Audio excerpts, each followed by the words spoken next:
স্বাস্থ্য দপ্তরে group D Raiganj medical college হাসপাতালের দ্বিতীয় ক্যাম্পাসে গ্রুপ সি পদে চাকরি দেওয়ার নাম করে লক্ষ লক্ষ টাকা প্রতারণা করার অভিযোগে একজনকে গ্রেপ্তার করল রায়গঞ্জ থানার অন্তর্গত কর্ণজোড়া ফাঁড়ির পুলিশ। পুলিশ সূত্রে জানা গিয়েছে, ধৃতের নাম আব্দুল লতিফ, বাড়ি কর্ণজোড়া ফাঁড়ির অন্তর্গত পশ্চিম কর্ণজোড়া এলাকায়।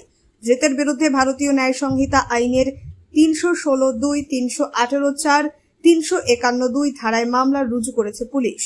এদিন অর্থাৎ শনিবার সকালে বাড়ি থেকে অভিযুক্তকে গ্রেপ্তার করে কর্ণজোড়া ফাঁড়িতে নিয়ে আসে।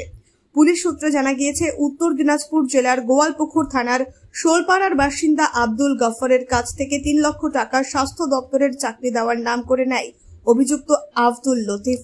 দীর্ঘ 1 বছর হয়ে গেলেও চাকরি না হওয়ায় ওই ব্যক্তি টাকা ফেরত চাইতে আসলে তাকে খুনের হুমকি দেয় ধৃত আব্দুল লতিফ।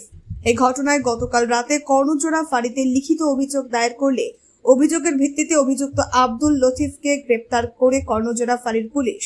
শনিবার দুপুরে ধৃতকে রায়গঞ্জ মুখ্য বিচার বিভাগীয় ম্যাজিস্ট্রেট আদালতে তোলা হলে বিচারক 5 দিনের পুলিশি হেফাজতের নির্দেশ দেন।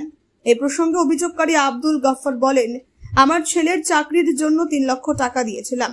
আমাদের আত্মীয়দের মধ্যে অনেকের কাছ থেকে 5 লাখ, কারো কাছ থেকে 6 লাখ টাকা নিয়ে কর্ণজোড়া CMOH অফিসে গ্রুপ ডি পদে, কাউকে আবার রায়গঞ্জ মেডিকেল কলেজ হাসপাতালের আব্দুল ঘটায় অবস্থিত দ্বিতীয় ক্যাম্পাসে চাকরি দেওয়ার নাম করে লক্ষ লক্ষ টাকা নেয় একাধিক যুবক যুবতীর কাছ থেকে। গতকাল আমার ছেলের চাকরির জন্য যে 3 লক্ষ টাকা দিয়েছিলাম, সেই টাকা চাইতে আসলে আমাকে খুনের হুমকি দেয়। রাতে কর্ণজোড়া ফাঁড়িতে লিখিত অভিযোগ দায়ের করি। আমি চাই অভিযুক্ত প্রতারক আমার 3 লক্ষ টাকা ফেরত দিক। পুলিশ সূত্রে জানা গিয়েছে, অভিযুক্ত ধৃত নিজেকে স্বাস্থ্য দপ্তরের আধিকারিক পরিচয় দিয়ে লক্ষ লক্ষ টাকা আত্মসাৎ করেছে। কোন কোন অ্যাকাউন্টে টাকা লেনদেন হয়েছে তা নিয়ে তদন্ত শুরু করেছে কর্ণজোড়া ফাঁড়ির পুলিশ। রায়গঞ্জ থেকে বিথিকা পালের রিপোর্ট, পুলিশ নিউজ।